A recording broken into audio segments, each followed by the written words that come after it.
السلام عليكم. لا تنسوا الاعجاب بالفيديو والاشتراك في القناة تشجيعا لنا لنستمر بنشر المزيد إن شاء الله. Hi, my name is Ahmed. I come from the glorious country of Iraq and I'm a born Muslim. My problem is that I practiced Islam when I was... Brother, first we'd request questions from the non-Muslims. Once all the questions from non-Muslims are over, inshallah we'll give you a chance. Yeah, but I'm telling you my problem only. Okay. But you said you're Ahmed and you're a born Muslim. I am born Muslim. But now are you a Muslim or not? I'm agnostic. Oh, so now you have left the religion of Islam. Yeah, I'm confused. Okay, fine. If you have left the religion of Islam, you can ask the question, brother. Okay.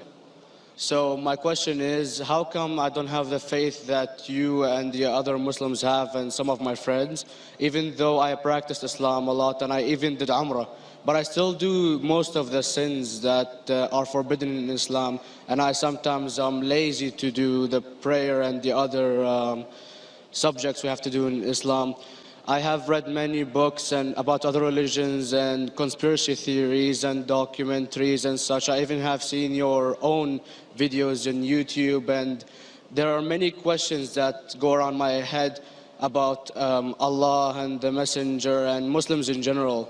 And basically the most important question is, you said in one of your debates or questions that Allah is the creator and He's uncreated. But I have realized, how can the uncreated exist? And if He exists, how can we notice Him? How can we see Him or hear Him or feel Him or know of His existence if He's uncreated in our own dimension or so? That's one of the questions. Brother Ahmed said that he is a born Muslim. He comes from Iraq. He read the Quran, he read the books, but he commits many sins. He believes, maybe sometimes he's agnostic, and he's lazy for praying.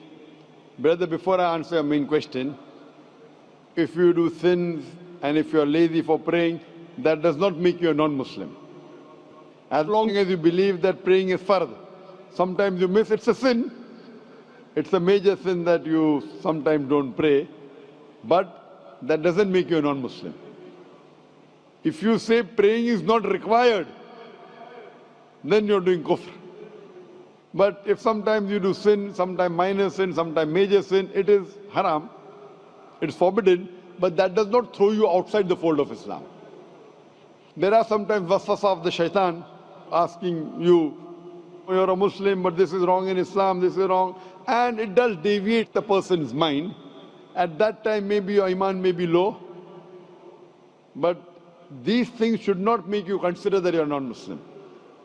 Regarding a question that I mentioned in my speech, and you're right, that Almighty God is the creator, but He Himself is uncreated. You asked the question, how can the uncreated, how can we see the uncreated, and how it's possible? Allah subhanahu wa ta'ala is Khaliq, is the creator. And by definition, He's uncreated. Because normally people say that when they try and prove in logic that everything has a creator, who created this table, the carpenter, from where he got, from the tree, who created the tree, so it goes back to Allah. So when many of the people try to convince an atheist, they try and say that everything has a creator, and then they get trapped when the atheist asked him who created Allah. So if you hear my tapes, I never go that way. I ask the atheist that how did you come to know about the universe? How did you come to know about the functioning of the stars, of the sun? And he says, and goes back, that the creator. So it's the vice versa. So if you know how to deal with logic, you don't trip over this problem with the atheist trap, the Muslims or the believers, by saying who created Allah. By definition, Allah is uncreated. And if you ask the question, who created Allah? If you have heard my tapes, I give the reply, that suppose a person comes and says that my brother John. Yeah, I know, I saw that, I heard that's funny, but I mean, how does he exist if he's uncreated? Not that is Allah. Yeah. That's the difference between you and Allah. How does he exist? Means he was existing.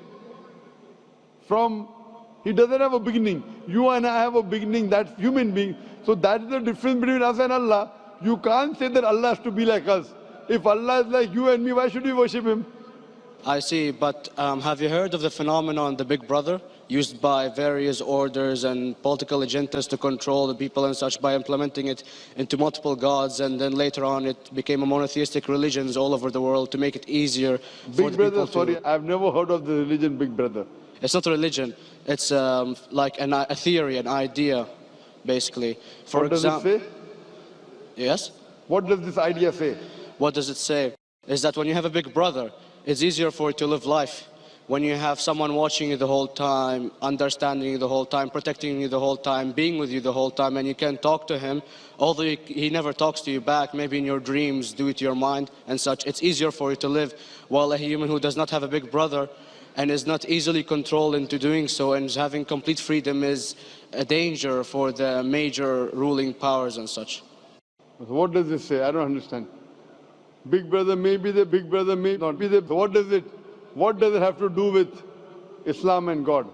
What does it have to do? Because basically Allah is watching you the whole time. So you want to say that Allah is like a big brother? Indeed, you use him for your protection so you won't be scared. You know what I mean? See, this is the hypothesis. Hypothesis. If you have heard, how do I convince an atheist? If you have heard my answer, that you said that you're agnostic, you're atheist. Yeah. So first thing I do to an atheist is I congratulate him. What? I congratulate him. Have you heard my answer of atheist? Yeah, you congratulate them and stuff. But I haven't seen your debates with the atheist. I just saw your answers on some questions. Fine, so you haven't seen the answer of atheist?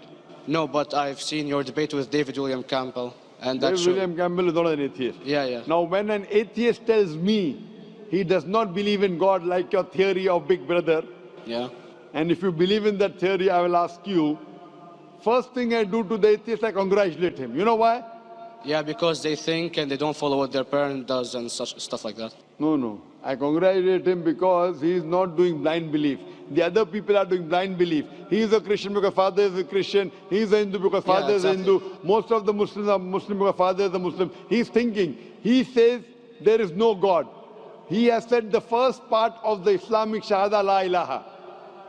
The reason I congratulate him is because he has said the first part of the Islamic Shahada, Islamic Creed, La ilaha. The only thing I have to do is illallah, which I shall do inshallah. So if you have heard my answer, an atheist becomes an atheist because he believes in science, he believes in logic. Or I ask him that if an equipment is bought in front of him, which no one in the world has ever seen, and if the question is asked, that who will be the first person who will be able to tell you the mechanism of this new equipment?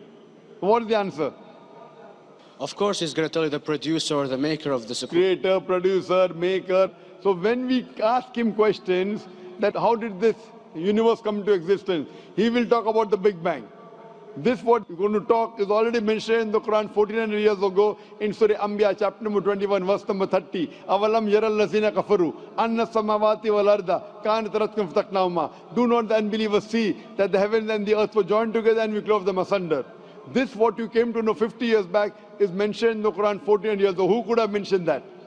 Well, in various civilizations in like 2000 or 5000 BC before Islam came or Christianity itself, there was various civilizations that are good in astronomy and they know more about our solar system than we do now, sadly. Brother, your knowledge of science is little, not in-depth. I do agree. There are certain things which were known as hypotheses. For example, we came to know, we were proved that the earth was spherical in 1577. I know that in 6th century BC, there were Pythagoras who believed that the earth was spherical. But the same Pythagoras who believed the earth was spherical also believed that the earth was the center of the universe, which is wrong. You show me one civilization which believes 100% what the Quran has mentioned. I challenge you. What you say, so do you mean to say there was a person who said, okay, this civilization, out of 100 things, these 2 things are right. Out of 100 things, these 5 things are right. Out of this 100, and picked and chose. Who can do that? No one besides the Creator. Even if you know that there were 10 different civilizations, hundreds of civilizations, there is not a single civilization that you know in the past which knew 100% of science what we know today. So where is your logic? Where is your theory?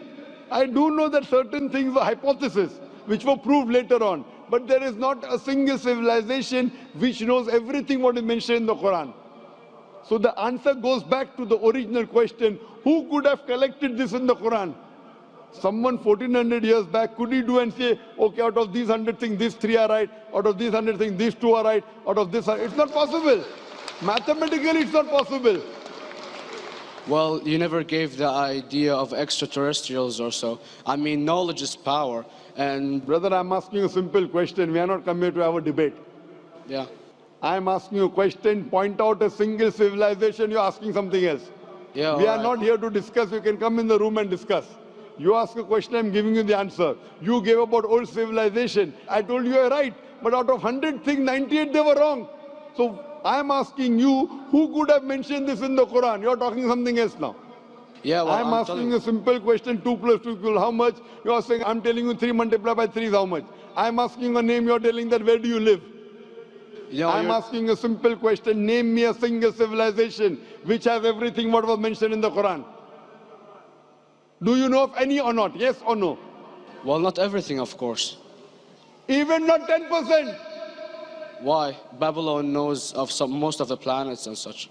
Planet is not the only thing mentioned in the Quran. There are 1,000 things mentioned in the Quran. To say what 1,000 things are mentioned in the Quran, 10% would be equal to 100 things. Did Babylonian civilization knew about 100 things mentioned in the Quran? No, because they You don't have the cannot. They knew 5 or 6 things. In percentage-wise, very small. So, of course. Who can be the author of the Quran besides the creator to know what is right, what is wrong? Today, science has established the hypothesis mentioned by Babylonian so many centuries back is today proven. So these were hypotheses in the past, which out of them many have been rejected, some have been accepted. So to collect all which is 100% correct has to be from the creator and no one else. Hope that answers the question.